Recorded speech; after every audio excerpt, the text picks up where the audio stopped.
Good morning, everyone. Good morning. Welcome to yet another interesting segment of today's meeting. Today we have with us our guest who is truly unique. Like he a dentist by profession, but far beyond teeth, he reads stars, numbers, cards, and energies. From Feng Shui to uh, Reiki, and from witchcraft to Tantra, tarot to numerology, and paranormal to whatnot, right? He has truly experienced. So, ladies and gentlemen, please help me welcome Dr. Abhishek Welcome to the club. Have your say. Meeting number 225. 225. Is that a good number? Yes, it's a very good number. All right. So before moving forward, audience के लिए एक disclaimer दे देता हूँ. इस interview के एक हिस्से में हम भूत प्रेत और पैरानॉर्मल एक्टिविटीज़ पर बात करेंगे जो कि आपको विचलित कर सकती है. तो जो कमज़ोर दिल वाले हैं, राइट, वो इसे हल्के में ही लें, right. Alright. So Abhishek sir, very warm welcome, and I'm super excited about today's conversation. So let's get started. सबसे पहले एक बार और बिग राउंड ऑफ अप्लॉज हो जाए, क्योंकि मुझे लगा एनर्जी एक्सपर्ट और let the energy flow. Alright, Abhishek sir, your journey is truly fascinating, right? Since we don't often see the doctors practicing occult sciences as other, right? So we would love to know, after studying dentistry, what inspired you to pursue Feng Shui and other occult sciences? And is there any story behind it? If you could share, please. Yes, definitely.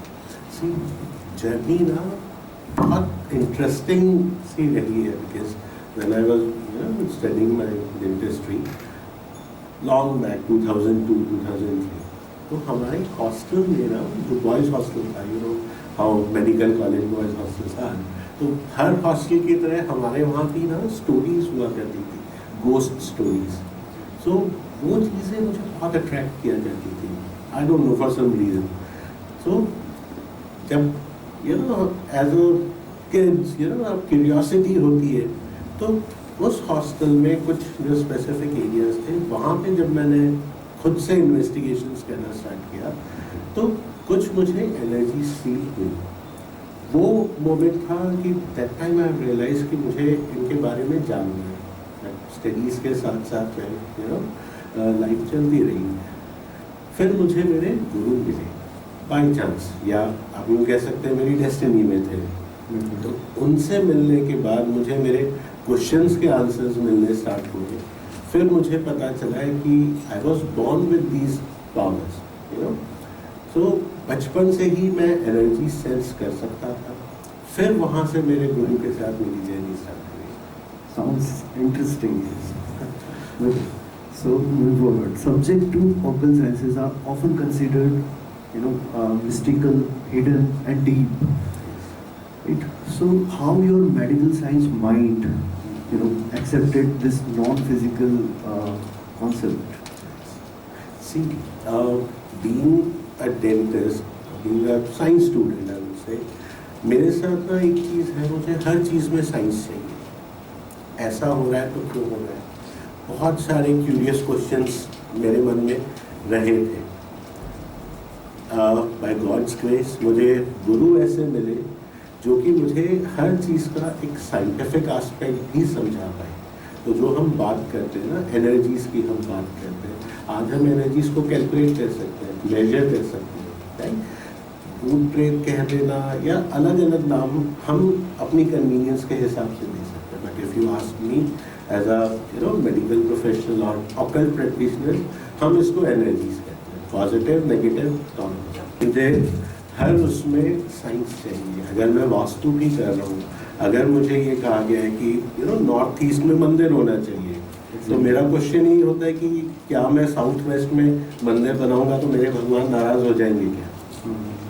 I don't think so कि भाई अगर मैंने south west में मंदिर बना दिया तो भगवान नाराज हो जाएंगे। तो उसके पीछे जो साइंटिफिक रीजन है कि क्यों ऐसा कहा गया है कि नॉर्थ ईस्ट में ही मंदिर होना चाहिए, वो चीज़ें समझने में मुझे मेरे गुरु ने हेल्प की। और ट्रस्ट मी, जब आप साइंस के साथ ये सारी मोडालिटीज आप करते हैं तो आपको पता चलेगा ये सब साइंटिफिक है। बिल्कुल जी जी। अगर मैं मतलब मुझे एक इसी से जैसे डेंटिस्ट्री और इस ऑर्गन साइंस को हम कंपेयर कर रहे हैं, right? So out of curiosity एक दो क्वेश्चंस मेरे दिमाग में हैं, राइट? कि सपोज कोई इंसान है और वो अपने दांत के दर्द को लेकर बहुत परेशान है, राइट? और आपके पास आया है टीथ एक्सट्रैक्शन के लिए, राइट? तो क्या ये पॉसिबल है कि इंस्टेड ऑफ एनेस्थीसिया आप उसे हिप्नोटाइज करके वो दांत निकाल लें, या फिर आफ्टर ट्रीटमेंट मेडिसिन की जगह आप रेकी हीलिंग से उसे हील कर लें? इसमें ना आपको मैं एक बहुत इंटरेस्टिंग बात बताता हूँ। जो हम बात करते हैं ना हिप्नोथेरेपी की, ये जिन्होंने फर्स्ट टाइम डिस्कवर किया था वो एक डेंटिस्ट के लिए ही की गई थी। क्योंकि उस टाइम पे एनेस्थीसियाज वर नॉट दैट इवॉल्व, सो उस समय पेशेंट्स को हिप्नोटाइज करके ही प्रोसीजर्स किए जाते थे। बट जब हम बात करते हैं कि क्या रेकी हीलिंग से कैविटी ठीक हो जाएगी, कैविटी अगर बहुत आम भाषा में if I have to put it, cavity मतलब कीड़ा लग गया या वो पार्ट ही आपका खत्म हो गया, डिके हो गया। अब पेन में एक पॉइंट तक रेकी से ठीक कर सकता हूँ, पर मैं वो टूथ वापस बिल्ड नहीं कर सकता। तो उसके लिए तो फिर दूसरी वाला मेरी लाइफ का जो दूसरा साइड है डेंटिस्ट्री वाला, वही आना पड़ेगा। बिल्कुल बिल्कुल, जिस चीज़ का इलाज जहाँ से हो सकता है। Of course. That's great. All right, moving forward, what is Feng Shui and how is it different from Vastu? You could explain. See, Feng Shui की जब हम बात करते हैं ना, तो एक मिथ है आई वुड से कि ये चाइनीज वास्तु है, राइट? जबकि आप जब हमारे वैदिक शास्त्र पढ़ेंगे या वैदिक टेक्स्ट जो है वहाँ पे इसका वर्णन है। फर्क क्या है, अब ये क्यों चाइनीज हो गया? हमारा जो वास्तुशास्त्र है, वैदिक वास्तुशास्त्र, वो ये कहता है कि आप अपना घर ही ऐसा बनाओ कि उपाय नहीं करने पड़े, है ना? बट इंडिया में जो हमारा नॉर्थ ईस्ट साइड है जहाँ पे पहाड़ है, वहाँ पे ये चीज़ पॉसिबल नहीं है, राइट? कि भाई पहाड़ है, आपके पास फ्लैट लैंड नहीं है, तो वहाँ की एनर्जीज को बैलेंस करने के लिए हमारे शास्त्रों में कुछ सूत्र दिए गए हैं। अब क्योंकि ये नॉर्थ ईस्ट साइड में ज़्यादा पॉपुलर था, वहीं से, क्योंकि वहाँ इंडिया और चाइना के बीच में ट्रेड होता था, तो वहाँ से ये साइंस चाइना गई एंड वहाँ पे ये ज़्यादा डेवलप हो गई। तो जो फंग शुई है ये हमारे वैदिक वास्तु का ही एक पार्ट है जहाँ पे रेमेडीज ज़्यादा है, तो इसलिए अलग नहीं है। जी, ऑल राइट। और मुझे लगता है कि फंग शुई ही एकमात्र ऐसी चाइनीज चीज़ है जो टिका हुआ है। If you could see, you know the reason, क्योंकि इंडियन रूट्स है, इसलिए टिका। All right. Moving forward, if my home or office looks and feel good, right? And does it really mean it's free from energy imbalances? If not, what simple signs and indicators can we notice? Sure. See, सबसे important जो हम आजकल अपने घर में कर रहे हैं, हमने सोशल मीडिया पे, यूट्यूब पे, इंस्टाग्राम पे कुछ देखा एंड वो रेमेडी आके करना हमने घर में स्टार्ट कर दिया है। बिकॉज ये आफ्टर कोविड ये बहुत हो गया है कि ये चीज़ यहाँ रख दो, इसको उधर कर दो। ट्रस्ट मी, जितनी भी ऑकल्ट साइंसेस है, इसमें उपाय आपको तभी करने चाहिए जब प्रॉब्लम आ रही है। अगर प्रॉब्लम नहीं है तो अननेसेसरी चीज़ों को नहीं छेड़ना चाहिए, भले ही वो आपके कुंडली की एस्ट्रोलॉजिकल रेमेडीज़ हो या आपके घर के लिए रेमेडीज़ हो। अब जहाँ तक बात रही कि भाई घर है, सब कुछ अच्छा लग रहा है, अगर आपको घर में एनर्जीज प्रॉपर फील हो रही हैं तो अननेसेसरी चीज़ों को कॉम्प्लिकेट नहीं करना चाहिए। एंड इफ यू आस्क मी कि कुछ और एनर्जीज या नेगेटिव एनर्जीज वहाँ हो सकती हैं, यस हो सकती है, क्वाइट पॉसिबल, बट उनको तब तक नहीं छेड़ना है जब तक वो आपको अफेक्ट नहीं करती।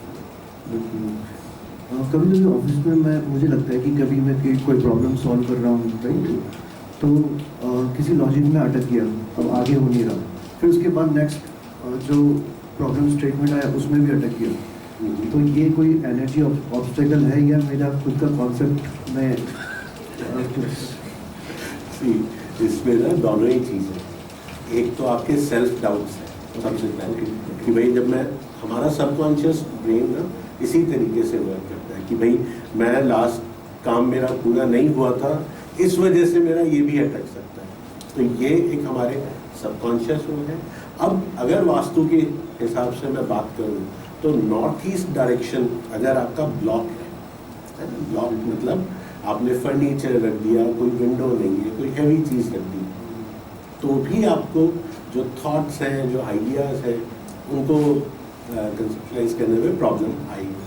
तो एक सबसे सिंपल चीज़ जो हम कर सकते हैं कि भाई थोड़ा सा अपने घर में चीज़ों को क्लटर फ्री रखें, ऑफिस में रखें, तो थॉट्स आने स्टार्ट हो जाएंगे। तो नई चीज़ें अगर खरीद रहे हैं तो पुरानी भी निकालते रहे। बिल्कुल। Right. So there are 8 directions in Feng Shui, right? And could you please give us, one object to place or one object to remove from each direction, if you could guide us? Sure. See, as per Feng Shui, हर direction या even vastu सब directions अच्छे हैं, and feng shui is all about balancing the energies, masculine and feminine. Feng shui का पूरा principle yin and yang energy पे चलता है। एंड जो सबसे अच्छी चीज़ उसमें है कि हर मैस्कुलाइन एनर्जी में कुछ पार्ट फेमिनाइन एनर्जी का है, हर फेमिनाइन एनर्जी में कुछ पार्ट मैस्कुलाइन एनर्जी का है। जो हम शिव शक्ति वाला जो कॉन्सेप्ट पढ़ते हैं ना, या हमने सुना है, वही चीज़ है। अब जब आप डायरेक्शंस की बात करते हो तो सब डायरेक्शंस अच्छे हैं, हर डायरेक्शन आपको कुछ देने आए हैं। तो जो आप सिंपल सी 2-3 रेमेडीज़ जो फॉलो कर सकते हैं, जैसे मैंने पहले बोला था अननेसेसरी रेमेडीज़ नहीं करनी है, बट जो कुछ कॉमन सिंपल चीज़ें हैं, सबसे पहला अपने घर को जितना क्लटर फ्री रखोगे, जितना स्पेस एलिमेंट बढ़ाओगे, ये खाली जगह जो है ये स्पेस एलिमेंट है। आज हमें यहाँ बैठ के अच्छा लग रहा है बिकॉज स्पेस एलिमेंट है, खाली जगह है। अब यही बहुत सारी चेयर्स रख देंगे, हमें वो एनर्जी लो फील होगी। तो सबसे पहला आपका स्पेस एलिमेंट क्लियर होना चाहिए। सेकेंडली, आपके घर में ना, जैसे अब नॉर्थ डायरेक्शन है, नॉर्थ से ईस्ट के बीच का जो डायरेक्शन है, इसमें सबसे कम फर्नीचर या जितना इसको लाइट वेट रख सकते हो वो रखो। साउथ से ईस्ट से जो साउथ के बीच का डायरेक्शन है, that is your fire element zone. वहाँ पे आप अपनी किचन बना सकते हो। एंड एक चीज़ मैं यहाँ पे और बोलूँगा, अगर किसी को कंसेप्शन में प्रॉब्लम आ रही, किचन तो आपकी वो हो गई, कंसेप्शन में प्रॉब्लम आ रही, कंसीव नहीं कर पा रहे हैं, तो भी साउथ ईस्ट डायरेक्शन एक ऐसा डायरेक्शन है जो हमारी बॉडी की फायर एंड पैशन को बढ़ाता है। तो अगर कोई कपल नहीं कंसीव कर पा रहा तो आप साउथ ईस्ट डायरेक्शन को यूज़ कर सकते हैं, बट कंसेप्शन के बाद उनको साउथ वेस्ट डायरेक्शन में शिफ्ट करना है, अदरवाइज मिसकैरेज के चांसेस बढ़ जाते हैं। बट ये बिकॉज फायर एलिमेंट ज़्यादा हो गया। अब बात करते हैं साउथ से लेके west direction, this is earth element.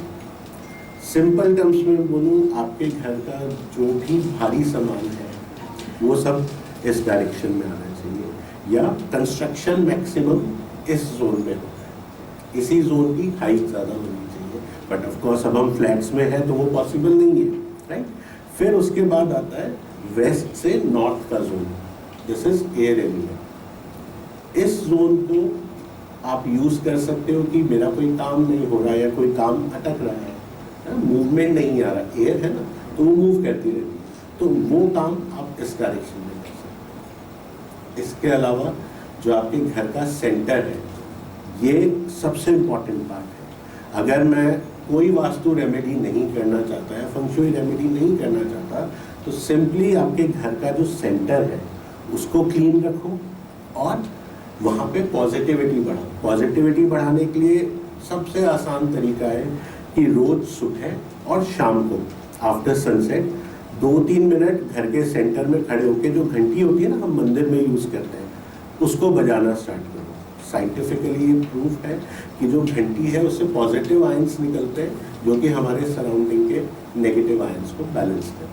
तो ये एक बहुत सिंपल सी छोटी सी रेमेडी है जो सब कर सकते हैं। जी, डेफिनेटली इट वाज नाइस। अच्छा, अगर आप एक दो टिप मनी अट्रैक्ट करने के लिए या फिर मतलब हेल्थ के लिए भी कुछ और बता दें। सी, मनी अट्रैक्ट करने के लिए सबसे इफेक्टिव टिप जो है या सबसे इफेक्टिव उपाय जो है वो है आलस छोड़ो और काम पे जाओ। उससे ऐसा कुछ नहीं है, बिकॉज ये प्रैक्टिकल रेमेडी है। ऐसा नहीं हो सकता मैंने पायराइट का ब्रेसलेट पहन लिया, अपने घर में कुबेर यंत्र लगा दिया और मैं घर बैठा हूँ। तो सबसे जरूरी ये है उठो और काम पे जाओ। और दूसरा क्या पूछा था, हेल्थ। सी, हेल्थ के लिए मैं आप सबको एक चीज़ मैं बोल सकता हूँ। हेल्थ के लिए ना सुबह सुबह उठ के सनराइज से 1 घंटे 1.5 घंटे का टाइम, थोड़ी देर आप चाय कॉफ़ी जो भी लेते हैं, थोड़ी देर नॉर्थ ईस्ट डायरेक्शन में जाके बैठ जाओ। अब ये नॉर्थ ईस्ट आपके रूम का भी हो सकता है, आपके घर का भी हो सकता है, और नॉर्थ ईस्ट नहीं समझ में आ रहा तो थोड़ी देर छत पे चले जाओ या सनलाइट में आ जाओ। बिकॉज सुबह सुबह के टाइम पे ना, I give you a scientific reason for it. Of course north east है, ईशान कोण है, जुपिटर रूल करते हैं, वो सब चीज़ें ठीक है, बट इसके पीछे जो साइंटिफिक रीज़न है, सुबह सुबह के टाइम पे ना सन से यूवी रेज आती है, जो हमारी इम्यूनिटी के लिए बहुत इम्पोर्टेंट है। तो आप अगर सुबह सुबह थोड़ी देर जाके नॉर्थ ईस्ट में बैठ गए, वो यूवी रेज ले लिए, तो आपका इम्यूनिटी सिस्टम ऑटोमेटिकली इम्प्रूव हो जाएगा। आपको अलग से और कोई रेमेडी। तो जो आप मुझसे पूछ रहे थे कि वास्तु और साइंस को कैसे, या इन्वेस्टिंग साइंस में एक्चुअल साइंस कहाँ है, वो यही चीज़ है। सर, किसी के एडिशन में अगर हम बात करें, लाइक अभी अपन ने एनर्जीज की बात करी, तो एनर्जीज गुड एविल दोनों तरह की हो सकती है, राइट? सो कभी आपने इन्वेस्टिगेशन के टाइम पर फील किया कि लाइक आप जैसे एंटर हुए हैं, या फिर अभी जैसे हम बैठे हैं बात कर रहे हैं, कि आसपास में आपको कोई इन सब लोगों के अलावा कोई एनर्जी लग रही है कि जो इस स्पीकर और माइक को कम कर रही है, या फिर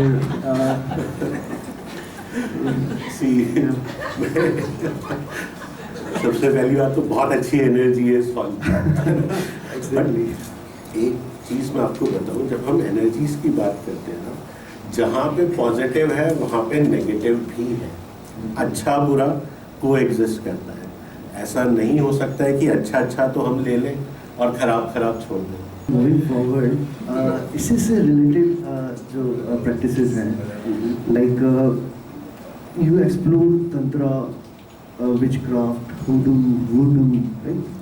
सो ये हर एक प्रॉब्लम का एक अलग सॉल्यूशन, एक चाबी हो सकती है, राइट?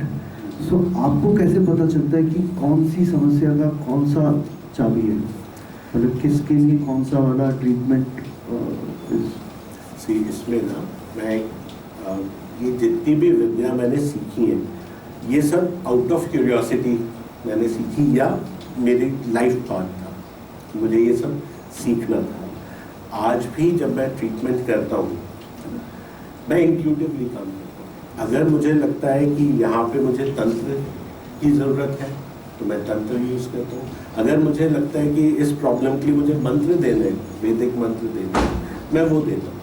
या कभी लगता है कि विचक्राफ्ट के स्पेल्स, ऑफकोर्स विचक्राफ्ट को लेके बहुत सारे मिथ्स हैं। Witchcraft is basically working with 5 elements of nature. जो हम मूवीज में देखते हैं उसको बहुत एग्जैजरेट करके दिखाया जाता है, राइट? ऐसा कुछ नहीं होता।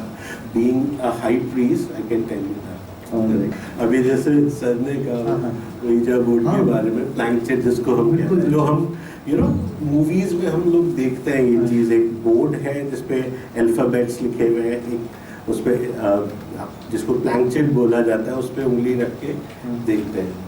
Yes, it is a way of communicating with energies, but ये ऐसा नहीं है कि आत्मा आ जाएगी एंड ऑल, जैसा मूवीज में दिखाया जाता है। ये बहुत सारे ऑकल्ट प्रैक्टिशनर, जो लोग वुडू में हैं, तंत्र में भी कुछ हद तक इसका प्रयोग किया जाता है, बट उसमें फॉर्म अलग है। लेकिन जब आप जितने भी वेस्टर्न ऑकल्ट साइंसेस हैं, जहाँ पे हम डीमोनोलॉजी की बात करते हैं, वहाँ पे इसका यूज होता है to communicate with energies, and it's safe until and unless आप उसमें अपनी कोई क्रिएटिविटी नहीं लगा रहे। बट आई वुड सजेस्ट कि अगर आपको नॉलेज नहीं है तो डोंट मेस विद, है ना? बाकी जैसा मूवीज में दिखाते हैं ऐसा नहीं होता। एक मेरा क्वेश्चन, आजकल न्यूमरोलॉजी इट्स इन, राइट? और numerology is all about numbers, date of birth. इसमें मैंने सुना कि एक नेम करेक्शन का भी कॉन्सेप्ट है कि आपका जो ड्राइवर नंबर या जो बेस नंबर है, उसके साथ अपना नंबर, नेम नंबर है या नहीं, इसका बहुत फर्क पड़ता है? क्या फर्क पड़ता है इसका? सी, अगर मैं प्रैक्टिकली बोलूँ, मैंने जितनी या मोस्टली न्यूमरोलॉजी जो वर्ल्ड वाइड अवेलेबल है, इधर इट बी पाइथागोरस, इधर इट बी वैदिक, कबाला, शेलेटियन, लोशु, मोर और लेस मैंने इन सब की नॉलेज ली है, राइट? मैं ये पढ़ाता भी हूँ। If you ask me personally, इनमें से ज़्यादा एक्यूरेट क्या है, I would say Pythagoras numerology जो है, इसमें लिमिटेशंस कम है ना? कोई भी साइंस एक्सेप्ट एस्ट्रोलॉजी कंप्लीट नहीं है ना? इसमें लिमिटेशंस कम है। फिर हम बात करते हैं कि नेम करेक्शन से क्या होगा या क्या ये इफेक्टिव है। ट्रस्ट मी, या बहुत practically if I have to ask you, आज मेरा नाम अभिषेक है and I am carrying this name for last 40 years, तो क्या आज मेरे को अभिषेक में एक ई एक्स्ट्रा जोड़ने से क्विकली मुझे सक्सेस मिलनी शुरू हो जाएगी? Is it practically possible? जो नाम की एनर्जी मैं 40 साल से कैरी कर रहा हूँ, रातों रात खत्म नहीं होगी या साल भर में भी खत्म नहीं होगी, राइट? एंड जब आप पाइथागोरस न्यूमरोलॉजी पढ़ेंगे ना, तो वहाँ पे ये चीज़ है कि आप अगर नेम में कुछ भी अल्फ़ाबेट चेंज करते हैं, उसका इम्पैक्ट आता है लाइफ पे, लेकिन वो बहुत लॉन्ग टर्म में आता है। तो ऐसा नहीं है कि नाम चेंज करने से रातों रात चौपर फट जाएंगे, बट ऐसे भी केसेस हैं जिनमें ये प्रूव हुआ है कि भाई नेम करेक्शन के बाद चीज़ें ठीक हो गई। वहाँ पे आपकी कुंडली भी काम करती है, जो एस्ट्रोलॉजी है ना, वो भी काम करती है। तो आई वोंट से कि काम नहीं करता है, of course it does, but सबके लिए नहीं करता है। राइट, सो इसी को आगे बढ़ाते हैं हम, एक क्विक रैपिड फायर राउंड करते हैं, right? First question sir, which is more accurate, tarot और astrology? Astrology. Alright, which is scarier, ghost और एनर्जी? एनर्जीज। ओके, वो भूत से भी ज़्यादा तेज होती है। Right, which do you prefer, daytime meditation or midnight ritual? Can't choose. Because rituals हमारे मोस्टली रात को ही होते हैं और मेडिटेशन हम सुबह ही करते हैं। I can't choose. Which is more powerful, tantra or reiki? Depends कि आप क्या कर रहे हैं। बट जब हम ये बात करते हैं कि ऑप्शंस किस में ज़्यादा है, तो तंत्र इन। Okay, which would you rather pick, a tarot card or tooth extraction tool? I would say tooth extraction Okay. because ये मेरा passion है. Which excite you more, past life or future prediction? Past life. Which is harder to read? Which is harder to read, a person's face or their aura? Face. Face. मतलब face में क्या छुपा है वो आप अपने expression change करके या आप बहुत चीजें छुपा Manipulate सकते कर हो, सकते हैं। मैनिपुलेट कर सकते हो और आज नहीं बोलता. What's your favorite number in numerology? All. I would say all. अच्छा. हर नंबर हमें कुछ ना कुछ देने आया है ना, तो आप ये नहीं बोल सकते कि 1 नंबर खराब है, 1 नंबर सन है, या 8 नंबर खराब है, 8 नंबर शनि है. जैसा कि डराया जाता है, भाई शनि आपके प्रोफेशन का कारक है, 8 से दूर भागोगे, प्रोफेशन नहीं चाहिए क्या?